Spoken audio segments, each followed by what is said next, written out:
Hello and warm greetings. Time to present you the latest English news from Khurshid Global Network.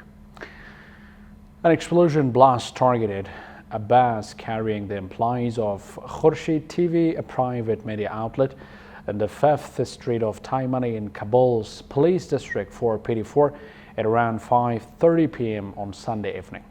2 people, including a passerby and a driver of the bus, were killed, and the 3 others, including 2 employees of Khurshid TV network, were wounded in the explosion. The Interior Ministry spokesman Nusrat Rahimi said the explosion happened at rush hour as government employees are heading to their home. Kabul has witnessed heavy blasts in the past 2 months.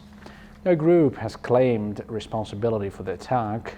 Taliban late in June threatened all Afghan TV channels, radio stations and other media outlets to avoid airing and publishing advertisements which the insurgent group believes are propaganda against their fighters. But the latest report of Khurshid reporters has stated that 2 employees from Khurshid TV were injured and 3 passerbys were killed due to the explosion, which is called an insurgent attack, happened today. The US Secretary of State Mike Pompeo, in a meeting with Australian Defence Minister Linda Reynolds in Sydney, reiterated that the US President Donald Trump is seeking a political solution which will pave the ground for troop reduction in Afghanistan.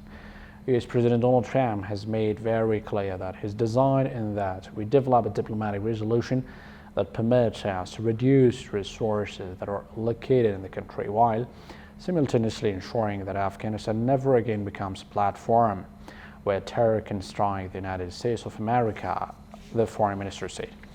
Meanwhile, he added that his remarks come as the 8th round of the US-Taliban talks, which seem to be the last round of negotiations, are underway in Doha, where troop withdrawal is one of the main issues under debate.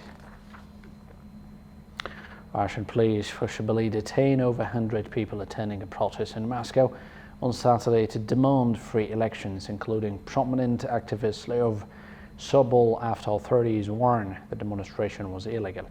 Police removed Sobol, an ally of jailed opposition politician Alexei Navalny, from a taxi and abandoned her into a van minutes before the start of what anti-Kremlin activists describe as a peaceful walk to protest against the exclusion of their candidates from an election next month. In another blow to Navalny, Russian investigators opened a criminal investigation into the alleged laundering of $1 billion rubles by his anti-corruption foundation. Navalny and his allies say the foundation, which has published a slew of embarrassing investigations into government officials, is transparently financed from police donations. An Iranian Revolutionary Guard seized a foreign oil tanker in Gulf that was smuggling fuel and detained 7 crewmen. Iran state media reported on Sunday in show of power amid heightened tensions with the West.